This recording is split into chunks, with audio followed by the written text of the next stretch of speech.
नमस्कार, खबरों की खबर में आपका स्वागत है। फर्जी टीआरपी स्कैम में आज एक ऐसा खुलासा हुआ है जिसे आप सुनेंगे तो आप भी दंग रह जाएंगे। वो दिल्ली में बैठे लुटेन मीडिया के दलाल पत्रकारों का वो जत्था जो सोशल मीडिया पे अपने अपने टेलीविजन चैनलों पे खुशियां मना रहा था कि अर्नब गोस्वामी को पुलिस जेल लेकर के गई है।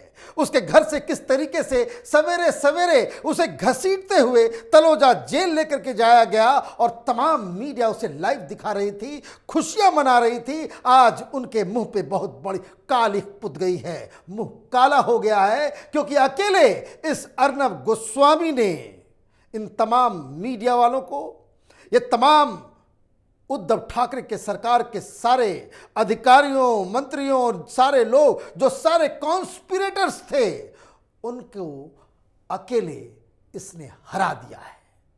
क्या खुलासा हुआ है?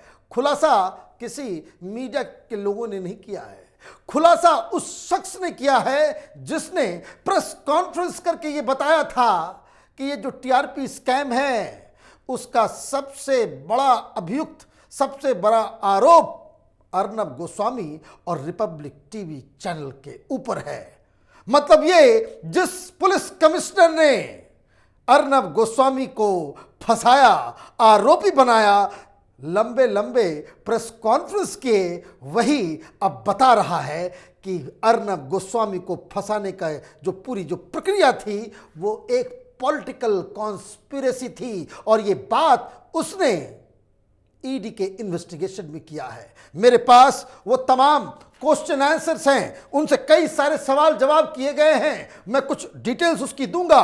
लेकिन जो इस टीआरपी स्कैम को लेकर जो क्वेश्चन नंबर 13 उससे पूछा गया और उसने जो सच्चाई बताई, उससे उद्धव ठाकरे सरकार की मुसीबत पड़ गई है।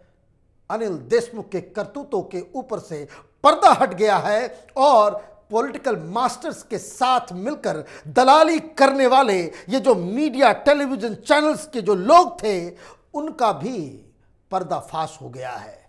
अब आपको मालूम ही है कि महाराष्ट्र के अंदर जो वसूली का गैंग चल रहा था, यह सचिन वाजे जो पैसे उगाही कर रहा था, इसकी इन्वेस्टिगेशन ईडी कर रही है और इसी केस के तहत परमवीर सिंह को भी पूछताछ के लिए बुलाया गया। कई सारे सवाल पूछे गए और उनमें से क्वेश्चन नंबर जो 13 पूछा गया, उससे टीआरपी स्कैम की सच्चाई सामने आ गई।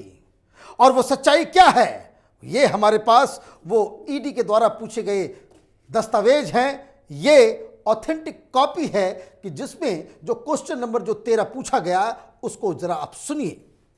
During the course of investigation it is revealed that Shri Anil Deshmukh used to give directions, instructions directly to Sri Sachin Vaze, head of CIU, in various important cases being investigated in CIU. Please state. उससे पूछा गया कि क्या ये बात सही है? ये हमारे इन्वेस्टिगेशन में ईडी पूछ रही है परमवीर सिंह से कि वो आप बताएं कि क्या अनिल देशमुख, यही अनिल देशमुख, आपको याद रखना चाहिए, ये असेंबली में खड़े होकर ये कहता था कि 5 मिनट के अंदर अर्नब गोस्वामी को असेंबली के अंदर बुलाओ, नहीं तो जेल भेजने की पूरी प्लानिंग। लेकिन डिवाइन जस्टिस भी कोई चीज होती है, इन नेताओं को यह समझ में नहीं आता है। बुरे काम का बुरा नतीजा। अर्नब गोस्वामी तो अभी भी अपने टीवी स्टूडियो में बैठ के दहाड़ मार रहा है और ये अनिल देशमुख जो असेंबली के अंदर चीख चीख के कहता था कि 10 मिनट का टाइम दो और 10 मिनट के अंदर अर्नब गोस्वामी को असेंबली के अंदर प्रस्तुत करो वरना जेल के सलाखों के पीछे भेज दिया जाएगा। आज वही अर्थर रोड जेल के अंदर पापड़ बेल रहा है। बहुत सारी कहानियां आ रही हैं। आज एक और खुलासा करूंगा ब्लैक एंड व्हाइट कार्यक्रम में कि किस तरीके से वहां इस वसूली कांड में एक नई सी बात आई है। लेकिन ये जब पूछा गया परमवीर सिंह से कि क्या यह बात सही है कि सचिन वाजे को सीधे सीधे गृह मंत्री इंस्ट्रक्शंस दे रहा था कि केस का कोर्स क्या होना चाहिए, किस केस में किसको फंसाना है, किसको जेल में डालना है, यह गृह मंत्री खुद आदेश दिया करते थे। तो परमवीर सिंह ने जवाब दिया। परमवीर सिंह ने कहा, in this regard I state that I am aware that Sri Anil Deshmukh was meeting Sri Sachin Waze regularly for taking briefings and giving instructions regarding ongoing investigations with him. Some of these cases which I readily recall were TRP case. मतलब ये दिन के उजाले की तरह साफ ये कबूलनामा है। और ये कबूलनामा क्यों इंपॉर्टेंट है ये भी आप समझ लीजिए। ये कबूलनामा इसलिए इंपॉर्टेंट है कि जो टीआरपी केस का जो मसला आया था, जिसके ऊपर इन्वेस्टिगेशंस ऑलरेडी हो रही थी, वो जांच आज तक का जो टीवी चैनल है इंडिया टुडे और दूसरे टीवी चैनल के नाम कंप्लेन हुए थे। नाम किसी और चैनल का था, लेकिन इन लोगों ने सोचा कि किसी तरीके से अर्नब गोस्वामी को आदेश ये दिया गया कि एन केन प्रकारेण अर्नब गोस्वामी को जेल के अंदर फेंको। मतलब ये कि इस फर्जी टीआरपी केस की पूरी सच्चाई दुनिया के सामने आ गई। जिस व्यक्ति ने अरेस्ट किया वो कह रहा है कि हमें तो गृह मंत्री ने आदेश दिया था कि अर्नब गोस्वामी के खिलाफ किसी तरीके से फंसाओ, उसको जेल के अंदर बंद करो।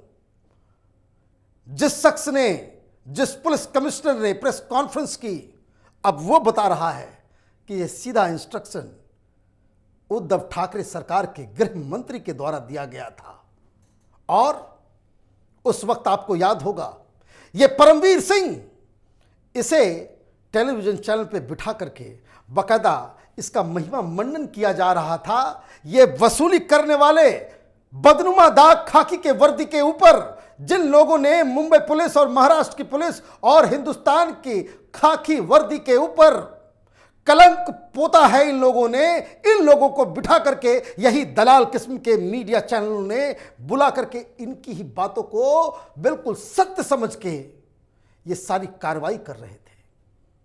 कई सारे चैनल, बड़े बड़े चैनल्स वहां पे चल रहा था कि व्हाट्सएप चैट क्या आ रहा है, व्हाट्सएप चैट में कश्मीर को कॉम्प्रोमाइज कर दिया, क्या क्या कहानियां। पत्रकारिता की ऐसी दुर्गति इन लोगों ने की कि आप जिस शख्स को टीआरपी की रेस में हरा नहीं सकते तो कॉन्स्पिरेसी करके उसे जेल में डाल दो, कॉन्स्पिरेसी करके उसके पूरे चैनल को तबाह बर्बाद कर दो, इमेज को खराब कर दो। लेकिन हुआ क्या? उल्टा हुआ। ये तमाम टेलीविजन चैनल वाले बड़े बड़े मठाधीश, इन लोगों को मजबूरन प्लान तैयार करना पड़ा कि किसी तरीके से टीआरपी मीटर को बंद करवा दो। टीआरपी ना आएगी, ना पता चलेगा कि भाई चैनल नंबर 1 कौन है। लेकिन यह चैनल उस वक्त नंबर 1 चल रहा था और अभी भी इसकी पॉपुलैरिटी में जरा सा भी कोई कमी नहीं आई है। दिक्कत क्या है? दिक्कत यह है, सच लोग अपने आप से क्रिएट करने वाले हैं। सच्चाई क्या है? सच्चाई यही है कि टेलीविजन चैनल के बड़े बड़े एडिटर्स, मीडिया हाउसेस, इन लोगों ने उद्धव ठाकरे सरकार के साथ मिलके, इन पुलिस वालों के साथ मिलके एक कॉन्स्पिरेसी की। यही सचिन वाजे, मैं बार बार कहता हूं, दुनिया में डिवाइन जस्टिस नाम की कोई चीज होती है। जिन लोगों ने एक ईमानदार शख्स को जेल में भेजने का काम किया, ये छटपटा रहे हैं। ऊपर वाले की मार ऐसी पड़ी है कि इनकी कमर टूट गई है। सचिन वाजे जेल के अंदर सड़ रहा है, उसी तलोजा जेल में सड़ रहा है। और दूसरा जिसने यह आदेश दिया था वो अर्थर रोड जेल के अंदर अपनी पीठ की इलाज में जुटा हुआ है, क्योंकि उसे जेल के अंदर नींद नहीं आती, घर से गद्दे मंगवा रहा है। और तीसरा अपनी इज्जत, अपनी नौकरी, अपनी साख बचाने के लिए दर दर की ठोकरें खा रहा है। यह है मुंबई पुलिस का police commissioner Paramvir Singh.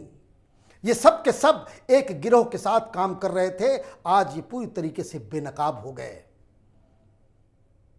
Television channel वाले बहुत ज्ञान देते हैं, सच्चाई बताने का दावा करते हैं, लेकिन इस केस में यह साफ साफ समझ में आ रहा है कि इन लोगों ने एक षड्यंत्र के तहत एक ईमानदार पत्रकार के खिलाफ जो कार्रवाई की है वो हिंदुस्तान की पत्रकारिता के इतिहास का सबसे काला अध्याय है। आप देखते रहिए कैपिटल टीवी। हमारे वीडियोस को लाइक कीजिए, शेयर कीजिए और हमारे चैनल को सब्सक्राइब कीजिए। धन्यवाद।